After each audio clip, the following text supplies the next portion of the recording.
Juste le temps d'écouter le jingle. Bonjour Sophie Creuse. Bonjour Adèle. Vous nous apportez ce matin un petit livre de Stefan Zweig. Ce n'est donc pas tout à fait une nouveauté. Il s'intitule « L'uniformisation du monde » et paraît aux éditions Alia.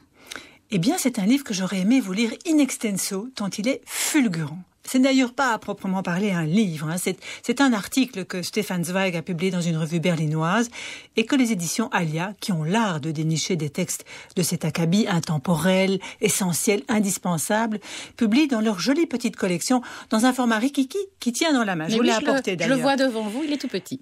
Alors, Stefan Zweig, il n'est pas besoin de le présenter, évidemment. Nous connaissons l'impérissable romancier, le biographe. Nous redécouvrons aussi ces jours-ci le critique littéraire grâce à Albin Michel, qui publie une série d'inédits en français.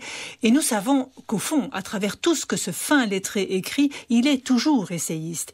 Parce qu'il n'aura jamais cessé d'éveiller à la beauté, à la richesse de la culture européenne, aux chefs-d'œuvre russes, allemands, anglais, français, qu'il chérissait tant. Et il n'aura jamais cessé non plus de nous mettre en garde contre les périls de l'amnésie. Et c'est ce qu'il fait ici encore ?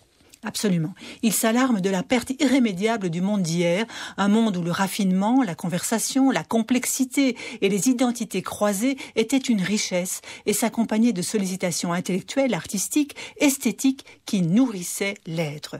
Un monde varié qu'il voit sombrer sous le rouleau compresseur de l'uniformisation d'une pensée unique et d'une économie de marché qui nous abreuve d'un flot continu d'images, de sons, de goûts, de mauvais goût, identiques partout où l'on se trouve. Alors, je vous lis quand même le début de cet opuscule. Malgré tout le bonheur que m'a procuré, à titre personnel, chaque voyage entrepris ces dernières années, une impression s'est imprimée dans mon esprit. Une horreur silencieuse devant la monotonie du monde. Les modes de vie finissent par se ressembler, à tous se conformer à un schéma culturel homogène. Les pays semblent, pour ainsi dire, ne plus se distinguer les uns des autres. L'arôme délicat de ce que les cultures ont de singulier se volatilise de plus en plus. Il écrivait déjà ça. Voilà, ce qu'il pointe, c'est l'américanisation du goût. Se désole déjà qu'on lise tous le même livre au même moment, qu'on parle tous du même film et que tous nous nous habillons partout de la même manière. Et rappelez-nous, en quelle année est-ce qu'il écrit ça ? Alors, je vous le donne en 1000, Adèle. En 1925. Il y a 100 ans. Et il ne sait pas alors que le nazi l'obligera à quitter l'Europe pour le Brésil où il s'est suicidé. Mais à le lire ici, c'est comme s'il savait ce que notre monde allait devenir après. Et il le savait en quelque sorte. Nous allions nous soumettre à un lent renoncement général, à un asservissement volontaire à une tyrannie consumériste qui triompherait avec notre consentement reconnaissant. Reconnaissant, car cette mode américaine, dit-il, émane de nos sauveurs, déjà en 1918. Aucun empereur, aucun khan dans l'histoire du monde n'avait connu une telle puissance. Aucune doctrine morale ne s'était répandue à cette vitesse, écrit-il. Cette uniformisation du goût, cet asservissement économique à une industrie culturelle ne serait qu'un moindre mal si elle ne s'accompagnait, nous dit Stefan Zweig, d'un danger pour l'esprit. L'ennui américain nous menace, dit-il. Ce besoin effréné de nouveautés, d'étourdissement, de vaine frénésie. Lui qui chérit le temps lent de l'apprentissage et le temps délicieux perdu à bavarder au café autour d'une partie d'échecs. Oh là là, mais il reste les livres tout de même, ceux qu'il écrit notamment et qui nous plaisent encore aujourd'hui.